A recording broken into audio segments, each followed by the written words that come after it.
तो एप्पल ने काफी हिंट्स देके ये बता दिया है कि वो आईफोन 16 सीरीज में एआई फीचर्स को इंट्रोड्यूस करेंगे। अब एप्पल नए फीचर्स क्या देगा वो नहीं पता, लेकिन अभी अनाउंसमेंट हुई नहीं है, उससे पहले ही परेशानियां आने लग गई है। Welcome to the 21th episode of no name series. आज हमारे पास टोटल 4 न्यूज स्टोरीज हैं। आईफोन वाली से शुरू करते हैं। कुछ दिन पहले ये न्यूज बाहर आई कि एप्पल अपनी M4 चिप्स में एआई को काफी इंपॉर्टेंस देने वाला है, और इस न्यूज के आते ही एप्पल का स्टॉक 4.3% से ऊपर चला गया, और सिर्फ इतने से जंप से ही कंपनी की वैल्यू $112 बिलियन से बढ़ गई। इनका सही है, ऐसे ही एक आधी खबर आती रहती है और इनके हेडक्वार्टर्स खिलखिलाते रहते हैं क्योंकि स्टॉक प्राइस बढ़ रहा है। ये सब तो कुछ भी नहीं है। हम सबको पता है कि सितंबर में आईफोन 15 आएगा। अब उसमें डिजाइन वाइज क्या होगा क्या नहीं होगा उसको हम बाद में देखेंगे। जो सबसे बड़ा चेंज आने वाला है वो है कि एप्पल एआई को इंट्रोड्यूस कर देगा। तो iOS 18 जो कि अभी WWDC में अनाउंस होगी, उसमें हमें पता चल जाएगा कि आईफोन 16 वाली एआई क्या होगी, कैसी होगी। इवेंट जब होगा तब की तब देखेंगे। अनाउंसमेंट से पहले हमें कुछ इंटरेस्टिंग चीजें पता है। फर्स्टली ये एआई एक ऑन डिवाइस LLM मॉडल से चलेगी जिसे एप्पल ने खुद बनाया है। On device is the keyword here. अब ऑन डिवाइस प्रोसेसिंग कोई खराब चीज नहीं होती। सैमसंग भी आपको गैलेक्सी एआई में ऑन डिवाइस प्रोसेसिंग यूज करने देता है। सारे फीचर्स नहीं है, लेकिन कुछ फीचर्स हैं जिन्हें आप ऑन डिवाइस प्रोसेस करवा सकते हो। लेकिन जो भी भारी टास्क होते हैं जैसे जनरेटिव एआई से फोटो मैनिपुलेशन, ये सब सैमसंग क्लाउड पे करता है। बट एप्पल ने यही सोचा होगा कि हम ऑन डिवाइस प्रोसेसिंग से प्रोसेसिंग स्पीड को बढ़ा सकते हैं, जिससे कि हमारा एआई फास्ट काम करेगा क्योंकि उनकी बायोनिक चिप ही सब कुछ हैंडल कर रही होगी। और दूसरा, यूजर की प्राइवेसी भी रहेगी क्योंकि कुछ भी क्लाउड पे नहीं हो रहा।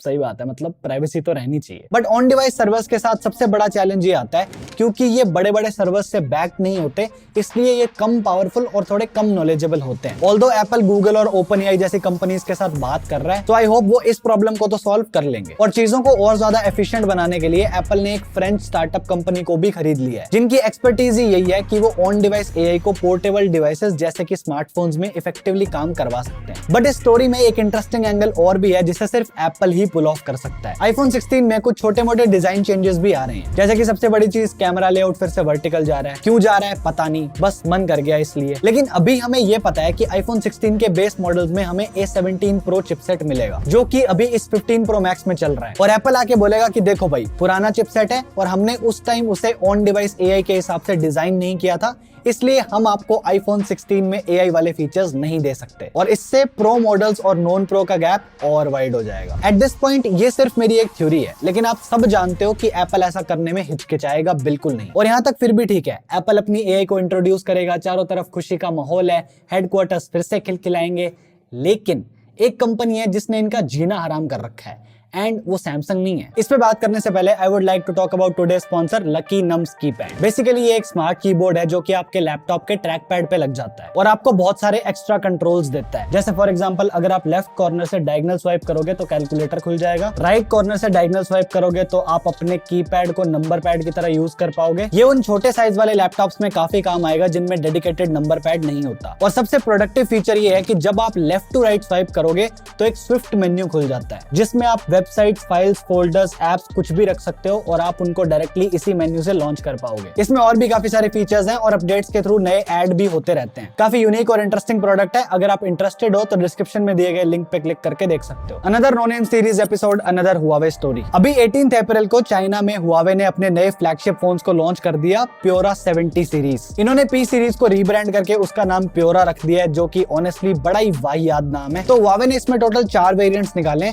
70, 70 प्लस, 70 प्रो और 70 अल्ट्रा। एंड बहुत से एनालिस्ट का कहना है कि इसमें काफी एडवांस चाइना बेस्ड चिप लगी हुई है। बात ये नहीं है, बड़ी बात ये है कि जैसे ही इन फोन्स की सेल स्टार्ट हुई तो हुआवे की वेबसाइट से 1 मिनट के अंदर अंदर अल्ट्रा वाला वर्जन और प्रो वाला वर्जन आउट ऑफ स्टॉक हो गए। और 1 मिनट का मतलब यहाँ एग्जैक्ट 1 मिनट ही है। डिमांड इतनी ज्यादा है कि शांघाई स्टोर के बाहर लोगों ने तंबू गाड़ने शुरू कर दिए हैं कि हम तो फोन ले जाके रहेंगे। इवन जब लास्ट ईयर अगस्त में मेट 60 प्रो लॉन्च हुआ था, तब भी मैंने आपको बताया था कि हुआवे की सेल्स में एक स्पाइक आया है। और अब भी 2024 के पहले 6 हफ्तों में हुआवे 64% का सेल्स राइज एक्सपीरियंस कर चुका है। एंड इसी सेम पीरियड में चाइना में आईफोन्स की सेल 24% से गिर चुकी है। और अब जाके 3 साल के बाद हुआवे चाइना के अंदर नंबर 1 स्मार्टफोन ब्रांड बन चुका है। और एप्पल अब 5th पोजीशन पे चला गया है। और इसके बाद से एप्पल हेडक्वार्टर्स में सारी खिलखिलाहट बंद हो चुकी है और अब वहां पे शांति है। तो अब देखो, वो कंपनी जिसको बैन किया था और अब अगर वो इतना बवाल मचा रही है तो सबसे ज्यादा तकलीफ किसे होगी?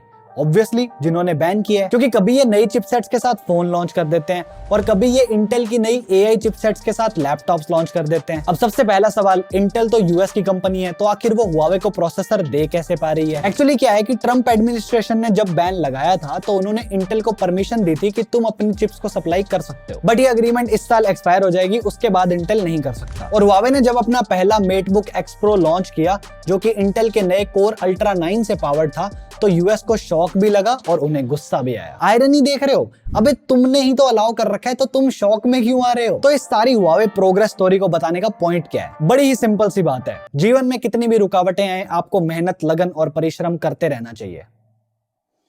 ऑब्वियसली मैं आपको ये पापा वाला ज्ञान नहीं देना चाह रहा। पॉइंट ये है कि हुआवे आज नहीं तो कल चिपसेट्स बना देगा और उन्हें कोई रोक नहीं सकता, क्योंकि पहले ही आपने उनको एक वर्स्ट सिचुएशन में डाल के देख लिया है और अब यूएस के हाथ में कुछ बचा नहीं है और ये कंपनी हार मानने को तैयार नहीं है। और अब तो प्रोग्रेस भी दिख रही है, तो ये बिल्कुल भी हार नहीं मानेंगे। इनको तो ऐसा लगेगा कि 3-4 साल की ही खुशी थी, हमारे साथ तो स्कैम हो गया। और ऐसे स्कैम्स आपके साथ ना हो, इसलिए मैंने आपको इन स्कैम्स के बारे में पहले ही काफी कुछ बताया हुआ है और आज भी हम एक और स्कैम को डीकोड करेंगे, क्योंकि कई बार चीजें बहुत अनबिलीवेबल हो जाती हैं, जैसे इस केस में हुई है। तो अगर आप रील्स एडिक्ट हो तो आपके सामने वैसी रील्स जरूर आई होंगी जिसमें इन्वेस्टमेंट और स्टॉक मार्केट के थ्रू बड़ा पैसा बनाने की बातें करी जाती हो, और यूथ जो कि बड़ा ही भोला है वो बड़ी जल्दी इन्फ्लुएंस हो जाता है, क्योंकि मेहनत किसी को नहीं करनी, सबको इंस्टेंटली पैसे कमाने। लेकिन हमारे केस में एक 52 ईयर ओल्ड अंकल के साथ स्कैम हुआ है। तो हुआ क्या कि इनके पास व्हाट्सएप पे एक ऐप डाउनलोड करने का मैसेज आता है कि आप यहाँ से ये ऐप डाउनलोड करो और यहाँ पे इन्वेस्टमेंट करोगे तो आपको एक अच्छा रिटर्न मिलेगा। उन्होंने कुछ दिन तो इस मैसेज को इग्नोर किया, लेकिन फिर इन्हें एक ग्रुप में ऐड कर लिया गया जिसमें करीब 160 मेंबर्स थे। रिलेट कर पा रहे हो? मैसेज करना, इग्नोर होना, मत करो, कहानी सुनो, ये ज्यादा इंपॉर्टेंट है। अब क्योंकि ये कुछ रिस्पांस नहीं दे रहे थे तो स्कैमर्स ने इन्हें अननोन नंबर से कॉल करना शुरू कर दिया और इनसे रिक्वेस्ट करते गए कि ऐप को डाउनलोड कर लो। यहाँ तक अंकल बहुत बढ़िया कर रहे थे, लेकिन at the end of the day उन्होंने सोचा क्या पता यहाँ पे एक ढंग की अपॉर्चुनिटी हो जो मैं मिस कर रहा हूँ, तो उन्होंने ऐप को डाउनलोड कर लिया। डाउनलोड होने के बाद स्कैमर्स ने इनको बहुत से इन्वेस्टमेंट ऑप्शंस दिखाए और मल्टीपल बैंक अकाउंट्स भी दिखा दिए कि पैसा इनमें डाल दो और आपका पैसा स्टॉक मार्केट में इन्वेस्ट हो जाएगा। कुछ दिन ये टाइम पास चला, उसके बाद 52 ईयर ओल्ड अंकल ने 5.2 करोड़ इन नॉनसेंस बैंक अकाउंट्स में ट्रांसफर कर दिए। अपनी फ्रस्ट्रेशन को अंदर दबा के रखने के लिए take a deep breath through your nose and out through your mouth. गाली नहीं निकलेगी, मेरा कमेंट सेक्शन थोड़ा साफ रहेगा। उसके बाद अंकल ने अपने पैसे या फिर सो कॉल्ड प्रॉफिट को विड्रॉ करने का ट्राई किया तो स्कैमर्स ने मना कर दिया और फिर उन्हें रियलाइज होता है कि ये तो स्कैम था। इंसान भी कितना भोला होता है, किसी को भी 5 करोड़ रुपए ऐसे दे देता है। ये कोई लक्ष्मी चिट फंड खुला हुआ है जिसमें आप पैसे डालोगे और दूसरे दिन डबल हो जाएंगे? नहीं होता ऐसा। और ये सिर्फ इकलौता केस नहीं है, ऐसे दुनिया भर के स्टॉक मार्केट इन्वेस्टमेंट स्कैम्स चल रहे हैं और आम लोगों ने इस चक्कर में आके बहुत पैसा खोया है। चाहे हम कितना ही कह दें कि हमारे साथ थोड़ी होगा, हमें तो पता है कैसे बचते हैं।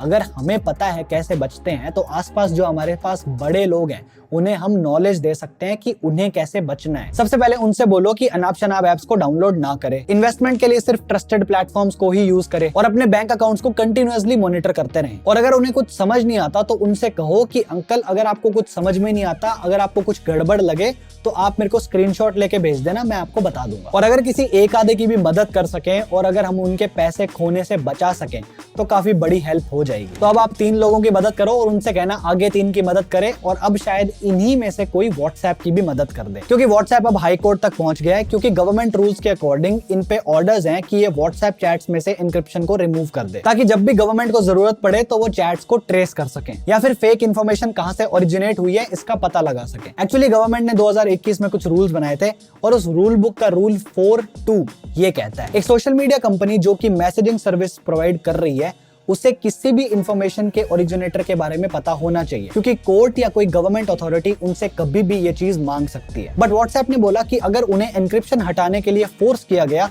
तो वो इंडिया से एग्जिट ले लेंगे। अब देखो, कॉज अच्छा है कि क्राइम के रूट कॉज तक पहुंचना है और इस चीज के लिए आप एन्क्रिप्शन को तोड़वाना चाह रहे हो, बट एट व्हाट कॉस्ट? क्योंकि प्लेटफॉर्म के लिए इसमें दिक्कत क्या है? पहला तो हो गया यूजर प्राइवेसी। चलो एक बार को प्राइवेसी को साइड में रख देते हैं, लेकिन प्लेटफॉर्म को इतने सारे मैसेजेस को स्टोर करके रखना पड़ेगा और टाइम ड्यूरेशन भी नहीं पता कि कितने टाइम तक स्टोर करके रखना पड़ेगा, क्योंकि कभी भी किसी भी मैसेज को डिक्रिप्ट करने के लिए कहा जा सकता है और इससे कंपनी के सर्वर्स पे भी लोड पड़ेगा और इतने लोड में सर्वर्स ढंग से फंक्शन कर ले, इसके लिए एक्स्ट्रा पैसे भी लगाने पड़ेंगे। अब देखो, एन्क्रिप्शन होना एक यूजर को सेंस ऑफ सिक्योरिटी देता है कि जो मैं चैट कर रहा हूं वो एन्क्रिप्टेड है, इसे व्हाट्सएप भी नहीं पढ़ सकता। बट अगर ये चीज हट जाएगी तो ऐसा तो नहीं है कि लोग व्हाट्सएप को यूज करना बंद कर देंगे, क्योंकि हमारी कंट्री में छोटे से छोटे स्मार्टफोन के अंदर भी व्हाट्सएप इंस्टॉल्ड है। एंड ओवरऑल ये नंबर इतना बड़ा है कि इस बड़े नंबर में से बहुत कम ऐसे लोग होंगे जिन्हें ये पता होगा कि एंड टू एंड इंक्रिप्शन आखिर होता क्या है। मेजोरिटी के लिए ये चीज एग्जिस्ट करे ना करे एक ही बात है। But as a tech platform अगर हम सोचें तो व्हाट्सएप का कहना ठीक है। सो इन्हें किसी मिडिल ग्राउंड पे आना पड़ेगा, क्योंकि कोर्ट केस अब अगस्त तक पोस्टपोन हो चुका है। बट आपको इस वीडियो को पोस्टपोन करने की जरूरत नहीं है, क्योंकि ये आपको बताएगी कि आखिर गूगल पिक्सल आजकल इंडिया में इतना ज्यादा क्यों बिक रहा है। और मैं आपको वहीं मिलूंगा। Bye bye.